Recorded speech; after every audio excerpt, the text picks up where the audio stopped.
A ver, es bien distinto si preguntamos 20 años o 30 años, porque en las últimas 2 décadas yo diría que no es mucho el cambio que se puede apreciar. Es decir, todo el país ha progresado. O sea, se ha reducido la pobreza, han mejorado las condiciones de vida para el grueso de la población, y dentro de eso la clase media también se ha beneficiado como el resto del país. Y como todo el mundo sabe, no han existido grandes cambios en la distribución del ingreso. Por lo tanto, las capas medias han estado, o las clases medias han estado en la misma condición, diría yo, sin cambios dramáticos en sus características durante los últimos 20 años y mejorando como mejora el resto del país. Tal vez lo que haya que destacar como el elemento central es la identificación que tiene la mayor parte del país con la clase media. Cuando se hacen encuestas, entre el 60 y el 80% de la población responde que pertenecen a la clase media. Cuando se les pide alguna identificación social o alguna referencia de identidad social. Bueno, abarcando una parte tan grande de la población es como a preguntarse, bueno, algunos estarán más al medio que otros, digamos, algunos serán más clase media que otros, y es ahí donde uno puede entrar ya a hacer algunas preguntas más y a tratar de aclarar a qué se refiere esta identificación tan general con la clase media. Y ahí yo diría 2 cosas, porque nosotros hemos hecho una serie de entrevistas de tipo cualitativo. Estamos empezando ahora, en el marco de un proyecto Anillo, una encuesta nacional donde vamos a abarcar este tema de la clase media, pero también otros que tienen que ver con la evolución de otros grupos sociales a nivel nacional. Y entonces lo que encontramos acá es que clase media es una referencia de identidad que tiene mucho más que ver con lo que fue que con lo que son ahora. Vale decir, quienes se identifican con la clase media hoy, cuando uno les pide una definición de qué significa clase media, lo piensan un rato y dicen, en realidad la clase media ya existió. La clase media y lo ubican históricamente como un fenómeno que ocurrió entre los años 20 y los años 70 en Chile. Y a mi juicio eso es bastante preciso en términos históricos, porque nos está señalando un periodo en el cual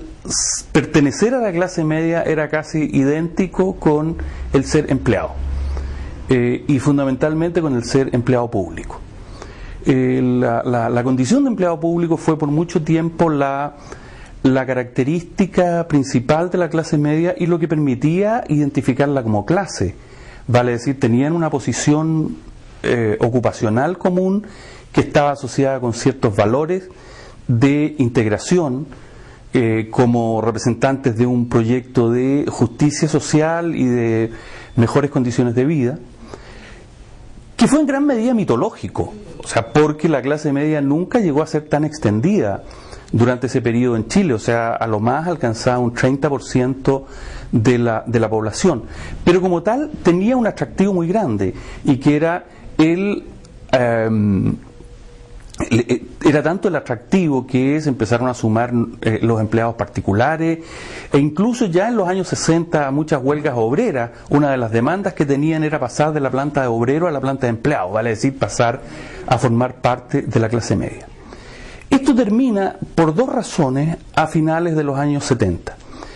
En el marco del modelo económico liberal adoptado por la dictadura, ocurren 2 procesos importantes. Uno, que se termina la separación entre obreros y empleados, pasan todos a formar parte de una misma categoría de asalariados, y en segundo lugar, que se produce una desconcentración de servicios o desvinculación de servicios, notablemente los servicios educacionales y los servicios de salud, que reunían a gran parte de los empleados públicos, quienes pasan a formar parte de el sector privado o el sector municipal, vale decir, dejan de formar parte del aparato central central público. Y eso produce entonces, a contar de los años 80, una fragmentación en primer lugar, pero posteriormente una situación en la cual la clase media ya no está constituida fundamentalmente como núcleo por los empleados públicos, sino que está constituida además por una cantidad de asalariados en el sector privado. Y esto yo diría que es uno de los grandes cambios. Y es un cambio importante que las personas alcanzan a las personas que hemos entrevistado alcanzan a percibir o lo perciben como una pérdida de seguridad laboral, como una pérdida de posibilidades de predecir su futuro, predecir hacia dónde van con su trabajo, y hay una situación entonces de incluso de inconsistencia, porque son personas que han estudiado pero que no reciben ingresos acorde. Entonces yo diría que hoy, tal vez, si hay alguna manera en la cual la clase media se comienza a identificar, y algo que podemos advertir en la actualidad, es por contraste con políticas públicas que han estado destinadas fundamentalmente a los sectores de ingresos bajos. Y hoy día la clase media dice: durante 30 años el Estado, con sus políticas de focalización, ha favorecido a los sectores de ingresos más bajos. Por otro lado, la política de liberalización de los mercados y la exportación ha favorecido a los monopolios y las empresas de mayor ingreso, y en el medio ha quedado un grupo que no ha recibido ningún beneficio del sector público. Y entonces hoy día sí uno puede advertir algunas demandas y alguna presencia que permiten preguntarse si acaso hay o habrá en el futuro cercano un resurgimiento